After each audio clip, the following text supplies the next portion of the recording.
Bonjour, c'est Ursule encore. On est le 26 janvier 2024. Alors, je viens sur la trompette aujourd'hui encore et je viens proclamer le retour de notre Seigneur Jésus-Christ. Amen et alléluia, soyons tous bénis, soyons remplis de sa joie. Amen. Alors, des projets de paix et d'avenir pour les enfants de Dieu. Amen. Dieu a des projets de paix, il a des projets d'avenir pour ses enfants. Alors, c'est pas le plan de l'ennemi. Et l'ennemi met des embûches par-ci, par-là pour empêcher les projets de Dieu de se réaliser. Et quand, dans le camp adverse, il parle de paix, ce n'est pas la paix selon Dieu, c'est la paix selon le monde, laquelle paix n'est que trouble, n'est-ce pas? Et puis consternation. Mais la paix de Dieu, c'est la véritable paix. Et Dieu nous dit qu'il a pour nous des projets de paix et des projets d'avenir. Et comment s'en approprier? Amen. Voilà la question pour chacun d'entre nous. Alors, donc, on va aller lire Jérémie 29.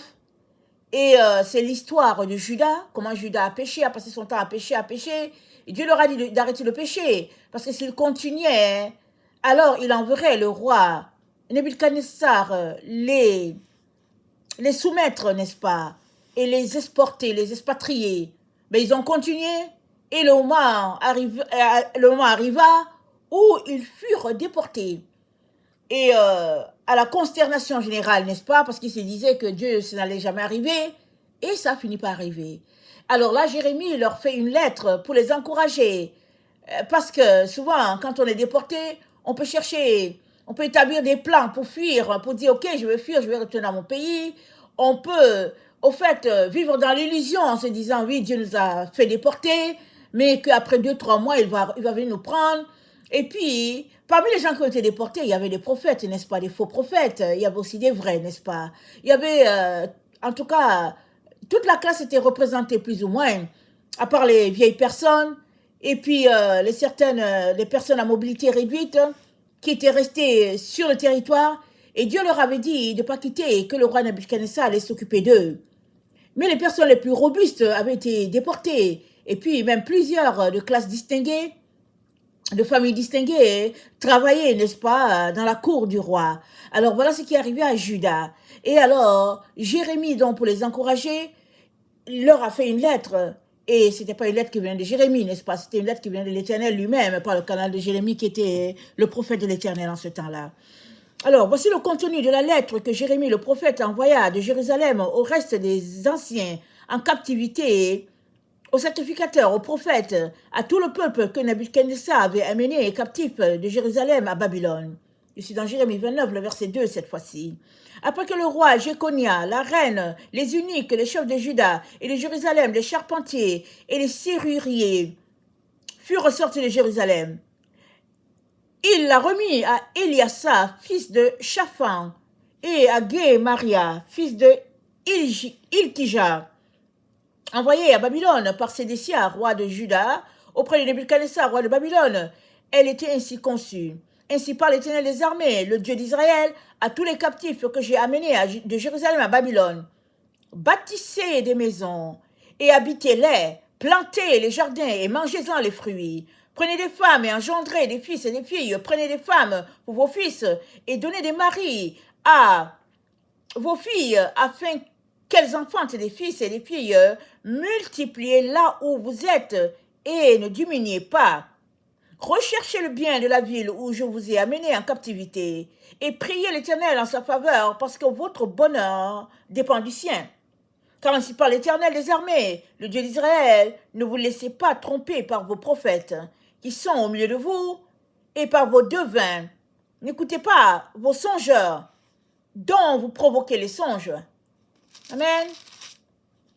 Car c'est le mensonge qu'ils vous prophétisent. En mon nom, je ne les ai point envoyés, dit l'Éternel. Mais voici ce que dit l'Éternel. Dès que 70 ans seront écoulés pour Babylone, je me souviendrai de vous et j'accomplirai à votre égard ma bonne parole en vous ramenant dans ce lieu. Car je connais les projets que j'ai formés sur vous, dit l'Éternel, projets de paix et non de malheur, afin de vous donner un avenir et de l'espérance. Vous m'invoquerez et vous partirez. Vous me prierez et je vous exaucerai. Vous me chercherez et vous me trouverez si vous me cherchez de tout votre cœur. Je me laisserai trouver par vous, dit l'Éternel. Et je ramènerai vos captifs. Je vous rassemblerai de toutes les nations et de tous les lieux où je vous ai chassés, dit l'Éternel. Et je vous ramènerai dans le lieu où je vous ai fait aller en captivité. Amen et alléluia. Donc voilà ce que Dieu a décidé de faire pour tous ceux-là qui écouteraient sa parole parmi le groupe qui est parti en à Babylone. Amen. Alors, Dieu dit qu'il a pour eux de projets de paix et non de malheur. Il a pour eux un projet où ils auront un avenir, ils auront de l'espérance. Normal qu'Israël s'arrête, ou bien Judas s'arrête pour dire, mais comment as-tu de l'avenir pour nous? Comment as-tu de l'espérance, Père éternel? Nous sommes déportés, nous sommes en terre étrangère. Comment allons-nous faire pour retourner dans notre pays? Nous sommes esclaves d'un roi étranger et d'un roi païen. Comment vas-tu faire? Normal qu'il se pose cette question. Voilà pourquoi Dieu a suscité à Jérémie ces paroles, afin que son peuple sur le territoire de Nebuchadnezzar soit en paix. Une paix qui surpasse toute intelligence telle que décrite dans Philippiens 4, le verset 7. On peut s'arrêter pour dire, mais est-ce possible d'avoir ce type de paix-là? Comment avoir une paix dans un monde trouble? Amen. Alors, dans Philippiens 4, le verset 7, voilà ce qu'il dit. Philippiens 4, le verset 7. Excusez, je cherche mon passage. Et on va le lire. Philippiens 4, le verset 7. C'est dit. Et la paix de Dieu qui surpasse... Attendez, on va commencer plutôt. Réjouissez-vous toujours dans le Seigneur. Et je le répète, réjouissez-vous. Que votre douceur soit connue de tous les hommes. Le Seigneur est proche. Ne vous inquiétez de rien. Mais en toute chose, faites connaître vos besoins à Dieu par des prières, des supplications avec des actions de grâce. Et la paix de Dieu qui surpasse toute intelligence gardera vos cœurs et vos pensées en Jésus-Christ. Quoi, Seigneur? Ta paix va nous garder? Le Seigneur dit oui, sa paix va te garder dans une période de trouble, dans une période où tu es agité en dedans de toi, dans une période où tu es frustré, dans une période où tu veux te venger parce que tu dis trop c'est trop. Le Seigneur dit, à moi la vengeance, à moi la rétribution, mais toi prends ma paix et puis vis avec ma paix, sachant que ma paix à moi, dit Jésus-Christ, surpasse toute intelligence. Tu peux t'arrêter pour dire, Seigneur, comment est-ce possible? Comment est-ce possible d'avoir une telle paix? Le Seigneur dit, c'est possible. Commence par croire que c'est possible. Et tu verras la chose s'accomplir. Amen. Alors, donc Dieu dit à Israël, à Judas, pardon, après 70 ans, je vais vous ramener. Mais depuis qu'ils ont été déportés, 70 ans sont passés plusieurs fois. À chaque fois que 70 ans arrivent, les gens disent, voici, on est à 70 ans. Est-ce que c'est maintenant? Le Seigneur a dit, ne t'inquiète pas. Il a dit à Judas, ne t'inquiète pas. Moi, je sais quand les 70 ans vont arriver. Et pendant que Pierre a demandé à Jésus, combien de fois pardonnerai-je à mes frères qui m'ont offensé? Jésus-Christ a dit 70 fois, 7 fois. Ça dit, les 70 ans, c'est Dieu qui va les déterminer. On a beau calculer, et les gens ont beau calculer avec les signes lunaires et tout, pour dire, ah, voilà la période et tout ça et tout. Allez, quand ça vient, le Seigneur, en tout cas, le Seigneur, il a juste d'accord. C'est Dieu qui sait exactement quand les 70 ans vont arriver, parce que les 70 ans sont en lien avec tout le plan de sa création, avec tout le plan de son rachat de toute l'humanité. Ce n'est pas juste Israël que Dieu veut racheter. Ce n'est pas juste Judas que Dieu veut racheter dans les 70 ans. Il veut racheter toute la création. Parce qu'il a un plan de rédemption pour tout le monde.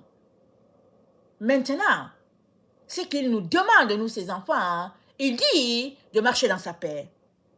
De recevoir sa paix. Et c'est là que les choses deviennent difficiles, n'est-ce pas? C'est là que les choses deviennent difficiles. Parce que pendant que toi, tu cherches la paix et que tu veux juste le bonheur, tu veux juste la tranquillité, il y en a qui cherchent le trouble. Pendant que toi tu es tranquille, que tu dors, il y en a qui ne dorment pas pour s'aimer la zizanie par-ci par-là. Pendant que tu veux juste être dans ton coin tranquille, il y en a qui veulent la guerre. Et voilà le monde dans lequel on est. Un monde où la vie, c'est à deux voies. Une vie où il y en a qui sont dans la méchanceté, qui pratiquent la méchanceté.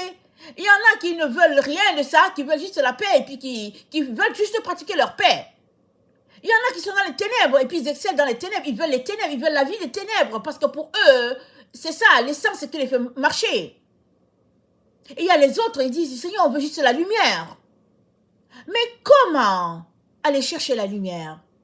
Comment aller chercher la paix dans un monde de ténèbres, dans un monde où les gens veulent juste la guerre, dans un monde où les gens veulent juste détruire les autres? Comment aller chercher la paix?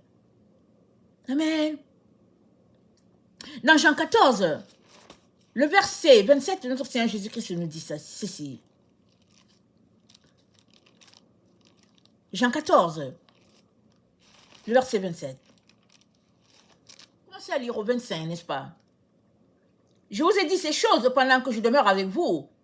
Mais le consolateur, l'Esprit Saint, que le Père enverra en mon nom, vous enseignera toutes choses et vous rappellera tout ce que je vous ai dit. Je vous laisse la paix, je vous donne ma paix. Je ne vous donne pas comme le monde donne.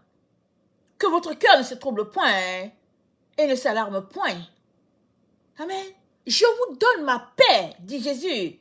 Je ne vous donne pas comme le monde donne. Que votre cœur ne se trouble point et ne s'alarme point. Et c'est avec raison si l'enfant de Dieu s'arrête pour dire, mais comment est-ce possible d'avoir la paix dans ce monde-là, dans tout ce qui se passe, où le méchant ne fait que prospérer, le méchant ne fait que répandre le mal.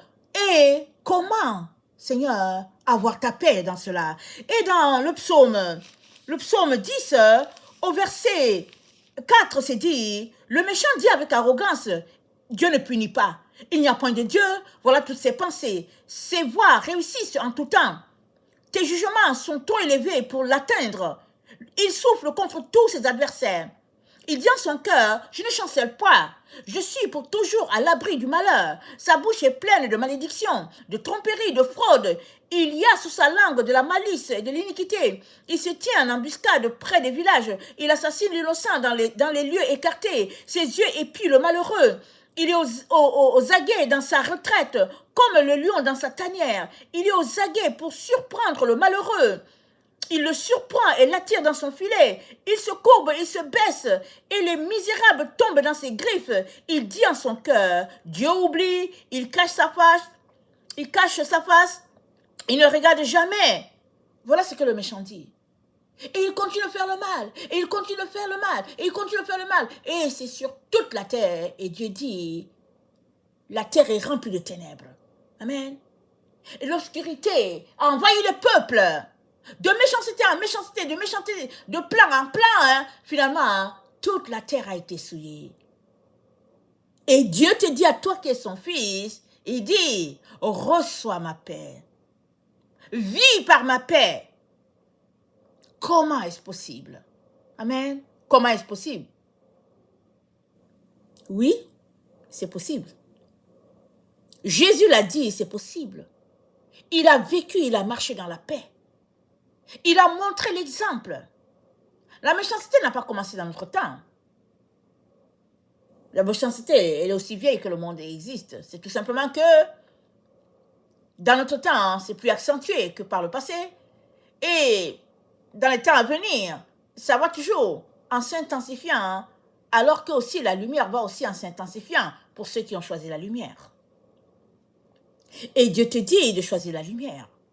Parce que si tu marches sur la voie du méchant, tu seras emporté sur cette voie-là. Parce que c'est tout ce que le méchant veut. Il veut t'amener sur le chemin de la méchanceté. Il veut réécrire ta vie. Parce que Dieu a dit quoi? Dieu a dit que ta vie, elle est paix, elle est bonheur, elle est prospérité, elle est lumière. Ta vie est abondance, ta vie est joie. C'est ça que Dieu dit de toi, son fils et sa fille. Mais l'ennemi dit que non, ta vie doit être misère. Et il t'envoie sur le chemin où, à son avis, ton caractère peut changer. Tu peux te mettre à faire aussi comme lui. Mais lui, ça fait partie de lui, la méchanceté. Mais toi, la méchanceté ne fait pas partie de toi, parce que toi, tu es appelé à vivre de douceur, de bénédiction, de tranquillité, parce que tu fais partie du royaume de ton Père. Et le méchant, lui, il a choisi le royaume de l'ennemi, de l'adversaire. Et il s'exerce jour après jour à te faire tomber. Voilà pourquoi le méchant dit, Dieu ne fait rien, que Dieu oublie. Alors il continue de mettre des embuscades sur le chemin des enfants de Dieu. Et si tu ne fais pas attention, tu risques de tomber sur le chemin du méchant. Parce que tu peux te dire, trop c'est trop, ok, voilà, puisqu'il en est ici, je vais me venger. Mais Dieu dit, à moi la vengeance, à moi la rétribution. Mais toi, marche sur le chemin de la paix, marche sur le chemin du repos, parce que c'est Dieu qui va te venger. Et dans le psaume 18, voilà ce que notre Dieu nous dit. Il dit, avec celui qui est bon, tu te montres bon. Avec l'homme droit, tu agis selon sa droiture. Avec celui qui est pur, tu te montres pur. Avec le pervers, tu agis selon sa perversité. Tu sauves le peuple qui s'humilie et tu abaisses les regards hautains. Oui, tu fais briller ma lumière. Éternel, mon Dieu, éclaire mes ténèbres. Avec toi, je me précipite sur une troupe en armes. Avec mon Dieu, je franchis une muraille. Ce n'est qu'avec Dieu que tu peux franchir la muraille, la barrière qu'ils ont dressée pour toi, pour que tu ne puisses pas passer. Ce n'est qu'avec Dieu. Et si c'est Dieu qui peut te faire traverser cette muraille, cette digue, il est donc important que tu t'attendes à lui, que tu t'accroches à lui et que tu puisses marcher selon ses principes de vie. Et c'est là que souvent ça accroche pour l'enfant de Dieu. Parce que, en tant qu'être humain, un être fait de chair, un être fait de poussière de terre, à un moment donné, on peut s'arrêter pour dire, ok, moi, ça fait longtemps que j'attends et puis je ne vois rien, je vais me lever et puis je vais régler ce problème-là une bonne fois pour toutes. Et si c'est comme ça que tu agis, le méchant aura gagné. Parce que tout ce qu'il veut, c'est t'amener sur le méchant, sur le chemin du méchant, sur le chemin de la méchanceté, sur le chemin de la colère. Or, avec celui qui est pur, Dieu se montre pur. Avec celui qui est colérique, Dieu sera colérique. Ça dit, Dieu agit selon la mesure dont tu te seras servi. C'est dit quoi? On te mesurera de la même mesure que tu te seras servi et on y ajoutera. Ça veut dire quoi? Ça veut dire que tu es appelé à aller à contre-courant de ce que le monde est en train de faire. Dieu a dit, j'ai mis devant toi le bien et le mal, choisis le bien. J'ai mis devant toi la lumière et les ténèbres, choisis la lumière. C'est un style de vie, c'est une façon de faire, c'est une manière de se comporter, de telle sorte que sur ce chemin de la paix, tu paraisses sans défense, tu paraisses faible. Mais alors que tu es là, dans toute ta faiblesse, Dieu est celui qui se lèvera encore, le même, pour te défendre et pour te donner de triompher de tes ennemis. On a l'exemple de Job. Tout ce que Job a vécu. Et on voit comment après, Dieu l'a relevé. Et il a été déclaré juste devant Dieu et devant les hommes. Et Dieu dit, recevez ma paix. Comment la recevoir? Comment? Le psaume 17, au verset 8, ça nous dit, garde-moi comme la prunelle de l'œil, protège-moi à l'ombre de tes ailes, contre les méchants qui me persécutent, contre mes ennemis acharnés qui m'enveloppent. Ils ferment leurs entrailles, ils ont à la bouche des paroles hautaines, ils sont sur nos pas, déjà ils nous entourent, ils nous épient pour nous terrasser. On dirait un lion avide de déchirer, un lionceau aux aguets dans son repère. Lève-toi, Éternel, marche à sa rencontre, renverse-le, délivre-moi du méchant, par ton glaive. Délivre-moi des hommes, par ta main, Éternel, des hommes de ce monde. Délivre-moi, Seigneur, par ton glaive. Les hommes de ce monde, délivre-moi. Ça dit, c'est en remettant ton sort à l'Éternel. Et la Bible dit de prier pour tes ennemis. Et que si ton ennemi a faim, donne-lui à manger. Tu mets sur sa tête des charbons ardents. La Bible dit de prendre toujours le chemin de la paix. Alors que tu es persécuté. Alors que tu es sous le poids de douleur. Le Seigneur te dit, remets ton sort à l'Éternel. Donc Judas s'est retrouvé sur une terre étrangère, sur la terre de ses ennemis. Et Dieu envoie une lettre par Jérémie pour dire, là-bas, soyez en paix. Mariez-vous, et puis bon, bâtissez, jusqu'à ce que je vienne vous faire sortir de là. Ça dit, soyez en paix. Priez pour le pays où vous êtes. Le bonheur du pays, là, dépend du vôtre. Priez, soyez en paix. Et Dieu nous le dit encore aujourd'hui. Il nous dit à ses enfants, ceux-là qui ont choisi la voie de la lumière, il dit à ceux-là d'être en paix. Et même ceux-là qui ont choisi la voie de la guerre, qui disent en tout cas trop c'est trop, moi je vais me venger. Même à ceux-là Dieu dit, rabat-toi sur le chemin de la paix. Parce que la paix que Dieu donne, c'est une paix éternelle. C'est une paix à toujours. C'est une paix non pas seulement pour toi, mais ce sera pour toute ta famille. Parce que toi, tu auras choisi la paix. Dieu enverra la paix à toute ta famille.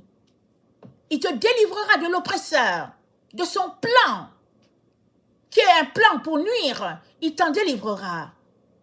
Mais tu as quelque chose à faire.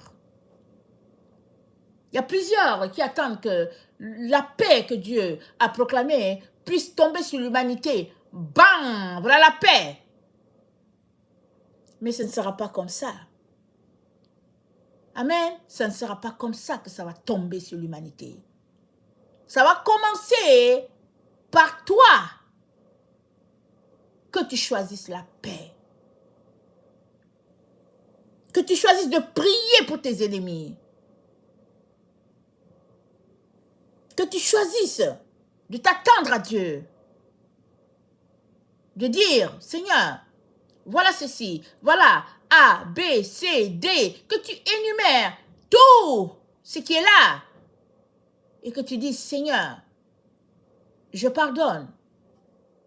Et toi, viens à mon secours. Je choisis ta paix. Je reçois ta paix parce que tu as dit, Jésus a dit, recevez ma paix. Je ne vous le donne pas comme le monde le donne. Croyez en Dieu, croyez en moi. Prenez ma paix sur vous. Car je suis humble de cœur. Et vous trouverez du repos pour vos âmes. Ton âme a besoin de repos. Et si ton âme est en repos, tout ton être sera en repos. Vous savez, l'âme, c'est le centre des émotions.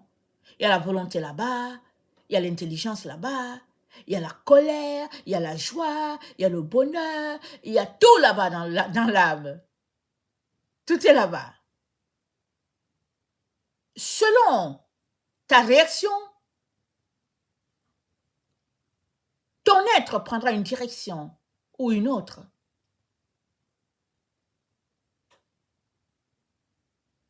Et dans ces temps troubles où nous nous trouvons, il y en a qui veulent réorganiser, n'est-ce pas, le monde et de surcroît réorganiser la vie des enfants de Dieu. Il y a des esprits séducteurs partout sur la terre, mais il y a des esprits séducteurs qui sont envoyés par les ennemis pour gérer ta vie, pour donner une direction à ta vie. Alors que toi, tu veux aller dans la direction de la lumière, il y a des esprits séducteurs qui sont là, qui veulent t'envoyer dans la direction des ténèbres, des vents violents qui veulent t'envoyer de l'autre côté. Mais Dieu dit, reçois ma paix. Ne réagis pas au vent qui vient pour te balloter contre le vent, il ne réagit pas à cela. Marche sur le chemin de la paix. Prie pour tes ennemis. Pleure devant Dieu pour eux. Et compassion de leur âme. Prie pour que Dieu ait compassion d'eux. Parce qu'il y aura un salaire pour tes pleurs. Il y aura un salaire pour ta souffrance, dit le Seigneur. Ça ne peut pas finir comme ça. Ce sera le bonheur, la paix éternelle, à tout jamais. Non pas seulement pour toi, mais pour le plus grand nombre. Que ton choix aura béni.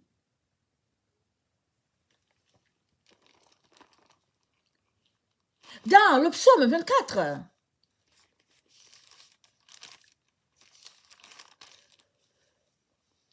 au verset 3, c'est dit qu'il pourra monter à la montagne de l'Éternel, qui s'élèvera jusqu'à son lieu saint. Celui qui a les mains innocentes et le cœur pur. Celui qui ne livre pas son âme au mensonge et qui ne jure pas pour tromper.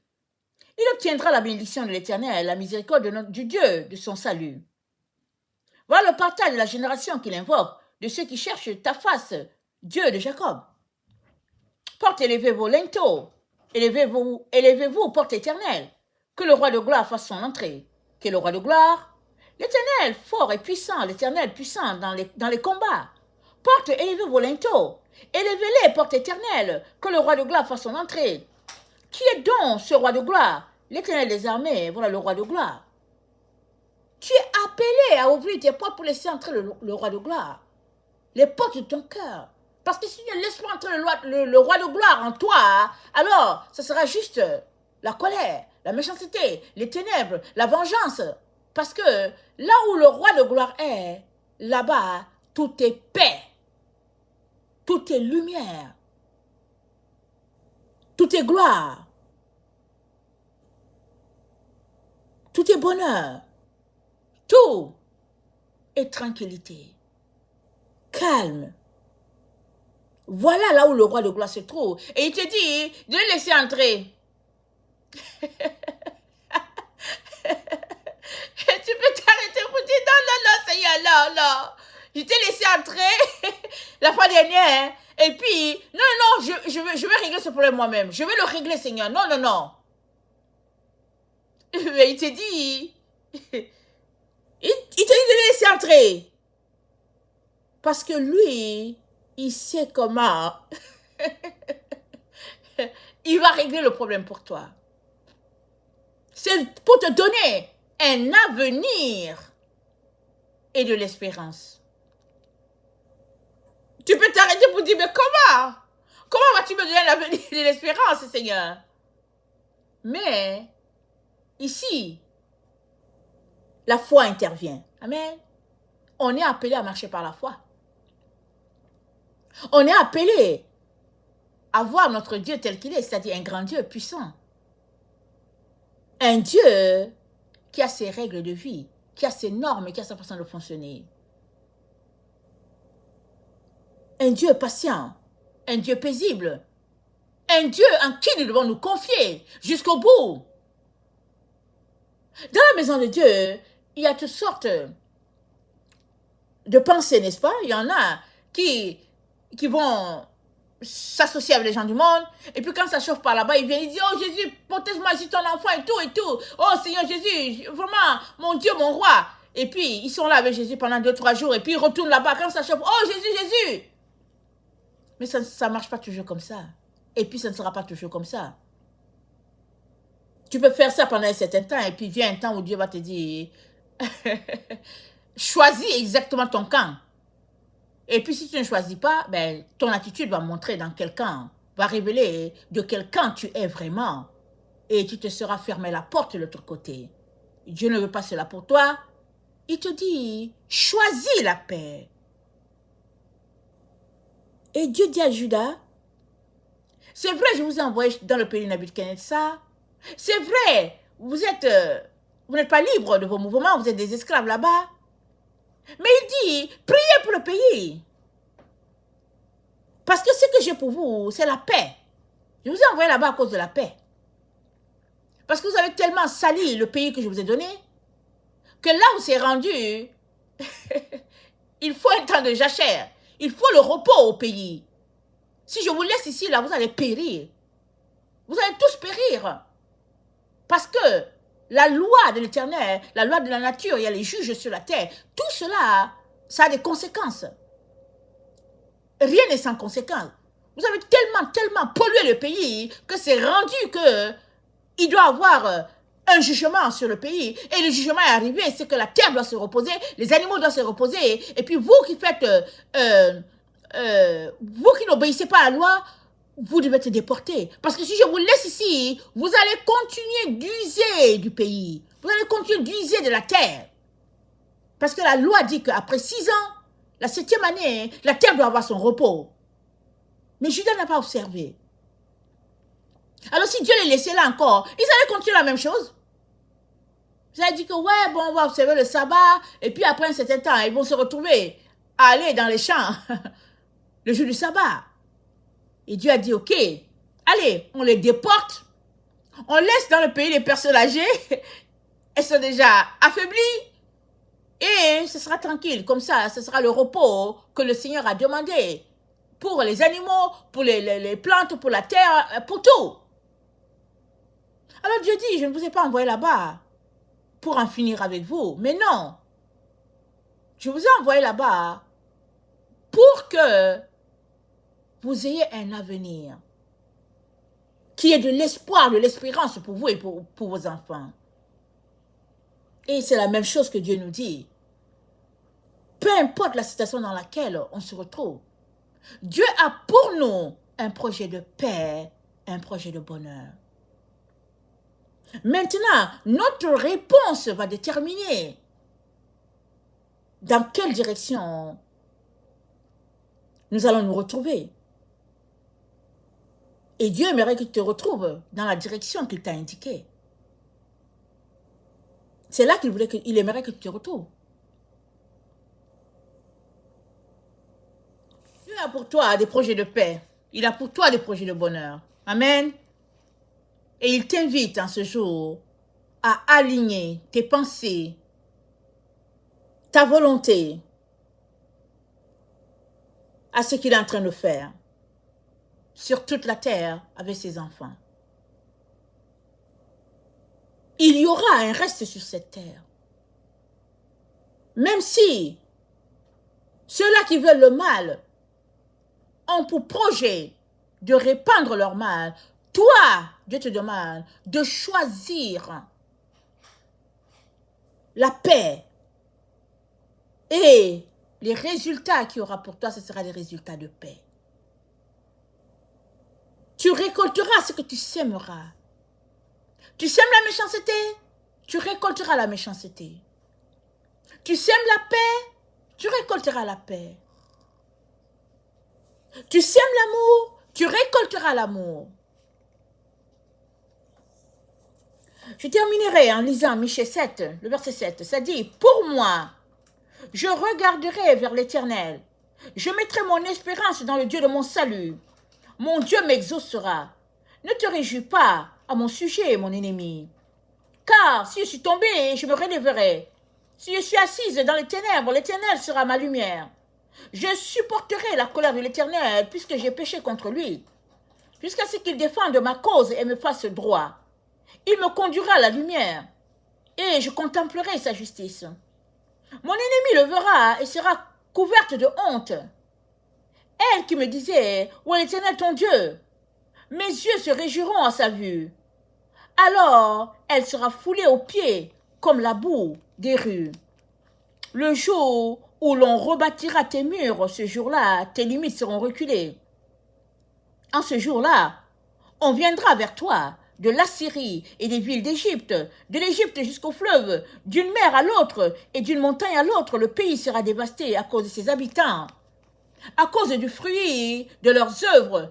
Paie mon peuple avec ta houlette, le troupeau de ton héritage, qui habite solitaire dans la forêt au milieu du Carmel, qu'il pèse sur le bassin et en Galade, comme au jour d'autrefois, comme au jour où tu sortis du pays d'Égypte.